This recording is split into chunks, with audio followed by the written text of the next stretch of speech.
નમસ્કાર દર્શક મિત્રો, રામ રામ બધાને। તો આજે આપણી વાડી આવી ગયા છે મુલાકાત લેવા માટે આપણા સબસ્ક્રાઈબર। તો મળીએ એમને, ક્યાંથી આવે છે પૂછીએ। મિત્રો ક્યાંથી આવો છો તમે? મારું નામ દિનેશ છે, હું ખાલાદી ગામથી આવું છું। હા, તો વાડીએ જો આવ્યા હતા રિચાર્જની સિસ્ટમ। વાહ, તો કેવું લાગ્યું તમને રિચાર્જનું? બહુ સારું લાગ્યું। અમે પણ વિચારીએ છીએ કે અમે રિચાર્જ કરશું અમારી વાડીએ। વાહ, સરસ। તો બીજું દર્શક મિત્રોને શું કહેવા માંગશો તમે રિચાર્જ વિશે? રિચાર્જ બધાને ફરજિયાત કરવું જોઈએ, કારણ કે આ આપણી જીવન જરૂરી છે। પાણી છે તો બધું થશે, પછી કાંઈ નહીં થાય। વાહ, સાચી વાત, 100%। તમે શું કહેશો મહેશભાઈ? બસ રિચાર્જ કરવું એ જરૂરી છે આપણા માટે।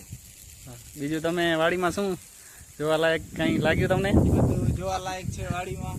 આવો એકવાર વિઝિટ કરો એમની વાડીએ, જોવો બધું જોવા જેવું છે। આપણને ઘણું બધું પ્રેરણા લેવું જેવું છે।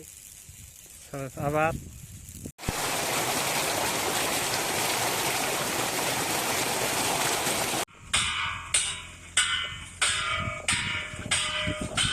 આ ખેડૂત ભાઈએ પોતાની રીતે એક મસ્ત ઓજાર બનાવ્યો છે, જેનાથી પક્ષી અને પશુ દૂર રહે। પવનથી પંખો જે જૂનો પડ્યો હોય એ લગાવીને તેમાં પથ્થર બાંધી નીચે બકડીઓ રાખીને પોતાની રીતે અવાજ કરે એવું આયોજન કર્યું છે।